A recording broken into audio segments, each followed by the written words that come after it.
We dreamed of swapping classrooms for kangaroos. Well, I did, and guess what? I had completed my entire Australian student visa process in 35 days. Yes, you heard it right, in just 35 days. This video, I'm spilling the beans on everything, how I completed my entire Australian student visa process in just 35 days for lodging my visa application. You will also get to know what the steps of Australian student visa process are. I will also share few secret tips. Speed up the whole visa process. So you will hear about my roller coaster journey with ups, downs, and a whole lot of unexpected twists. Oh, buckle up yourself. That subscribe button. Let's start on this OC adventure together. So, the first step is finding the perfect university. Now, you might be thinking, Kushal, shouldn't we find an agent first? Well, let's clear that up. Australia has 6 states, which are New South Wales, Victoria, Queensland, Western Australia, last but not least is South Australia and Tasmania. Each state packed with numerous universities. Now, you have a question how to select the right university for yourself. When choosing a university, it's important to consider these three parameters. So, the first parameter is university's level. In Australia, all universities are classified into three levels: level 1, level 2, and level 3.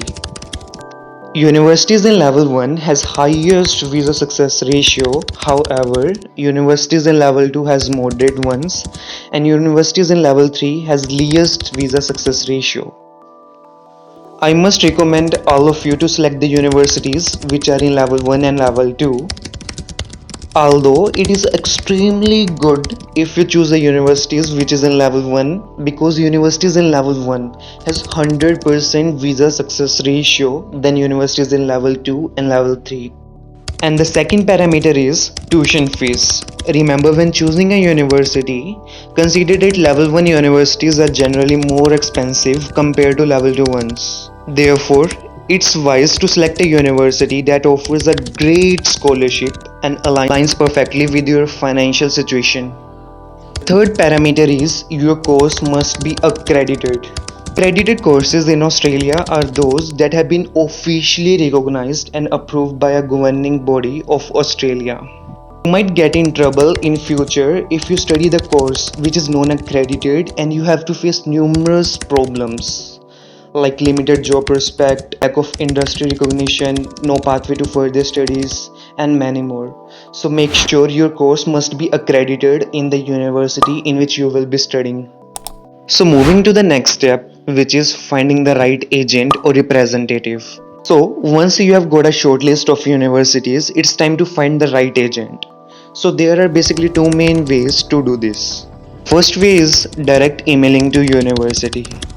Directly contact your chosen university via email and send them an email and ask for a list of authorized agents in your country. There is a handy tip, which is you can use a helpful AI tool called Perplexity to easily find the university's Gmail address. So once you log in this AI tool, simply type in the university's name to get the Gmail address for international student inquiries. For example, if you are interested in Queensland University of Technology, which is QUT, so type the Gmail address of QUT for international student inquiries. That's it. You will get the Gmail address of that university. So copy and paste this Gmail address when reaching out to the university via Gmail.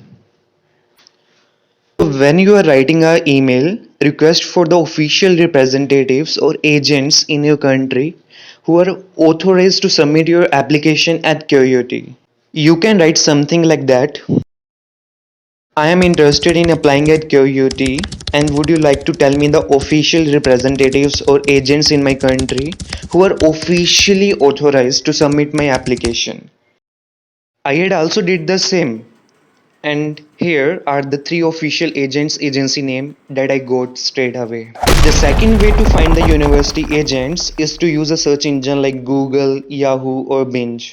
So simply type in your university name followed by agent.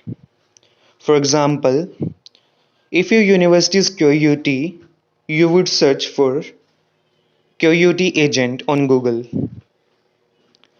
Click on the first link that appears and then enter your country and location to find the representative closest to you.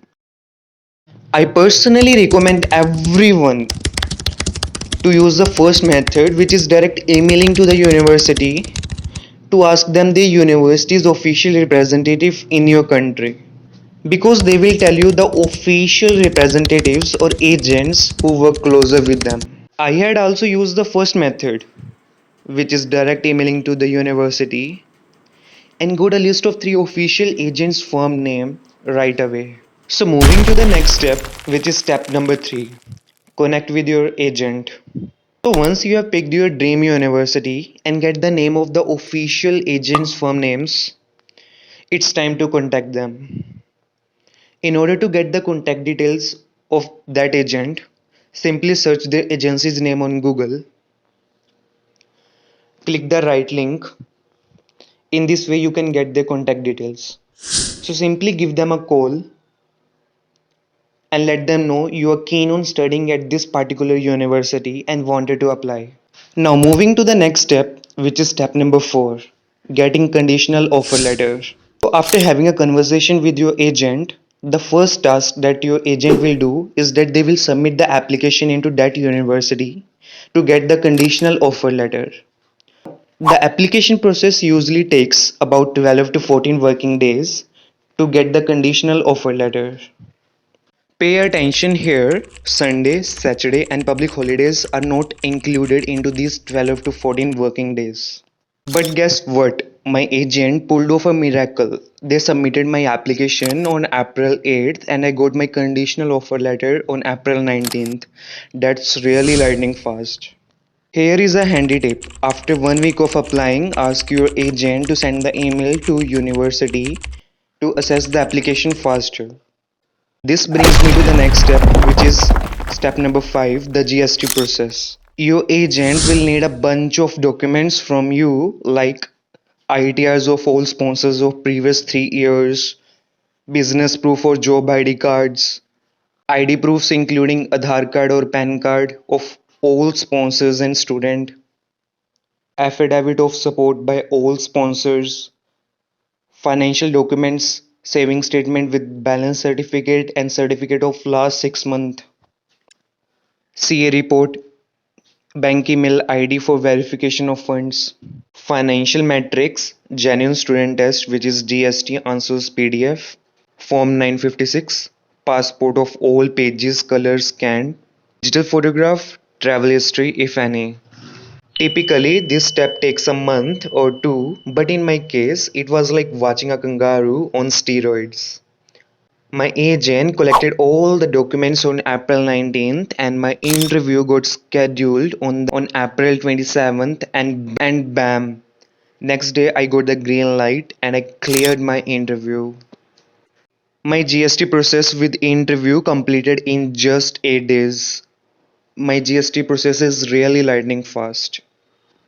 How did they do it? Well, let's clear that up. Sometimes universities give authority to their official agents to handle the GST process directly. That's why I strongly recommend all of you to email your university first to find the official authorized representative or agent in your country. This is the power of emailing directly to your university. Wanted to ace your GST interview? DM me on my Instagram handle and I will send you all GST question answers PDF. After clearing GST interview, the university will issue your unconditional offer letter. Moving to the next step, which is step number 6, free time. So there are 3 options to pay your university fees. The first option is bank transfer, which is classic method. Basically, you have to reach your nearby bank and told them that you wanted to pay your university fees at that particular university. After doing some paperwork, the bank will transfer the payment from your bank account to the Flywire's designated bank account. Flywire convert your payment into American dollars USD and then into Australian dollars AUD before sending it to the university. Next option is third party payment. Australian universities also accept the payments through third-party services like Pole Merchant and Western Union. But keep remember their charges per dollar is bit expensive. And the last option to pay your university fees is by online apps. Flywire and Pay My Tuition are two most popular online apps to pay your university fees, but check the conversion rates for the best deal because their charges per dollar transfer can increase or decrease at specific time. If I talk about myself, I opted for a bank transfer on my 4th. As on 4th of May, my bank transferred the payment to the Flywire and Flywire assessed and received my payment on the next day. And on the evening of the 6th of May, the Flywire had paid to my university and up giving me a payment confirmation page. So within 2 days, my university receives the payment. Moving to the next step, which is step number 7, OSHC, your OC healthcare buddy. Before heading down under, you will need Overseas Student Health Cover OSHC. It's like health insurance for international students. Here's a pro tip. I strongly recommend everyone to buy it personally by going to their official website, which is OSHC Australia. You will definitely save 15 to 25,000 by buying it personally instead of buying it via your university. Simply search OSHC Australia on Google, click this link. Interface will look like this. Now, the duration of OSHC depends on your program. For bachelors, it's usually 3 years plus 3 months. And for masters, it is of 2 years plus 3 months. Basically, you have to buy it for 3 months extra. To make it simple, if your course starts on, for example, July 22nd, 2025, write down June 22nd, 2025 as the starting date. This is an extra month. If your course ends on, let's say, June 15, 2028, put down August 15, 2028 as the ending date. This is an extra 2 months. So you need to add 3 extra months in total this way. Apart from this, there are several OSHC overseas student health cover providers, but I strongly recommend considering these three popular options: Medibank, Bupa, and NIB. If I talk about myself, my university recommended Medibank, but I go with NIB. Ultimately, the decision is yours. Now coming to the next step, which is step number 8, waiting game, COE and HAP ID. Once you pay your fees, it usually takes 1 to 2 weeks for the university to issue your confirmation of enrollment, which is COE. In my case, I paid my fees on my 4th, the university received it on my 6th, and I got my COE, confirmation of enrollment, on my 13th. Coming to the next step, which is step number 9, HAP ID. This is an identification number you need to book your appointment for medical checkup.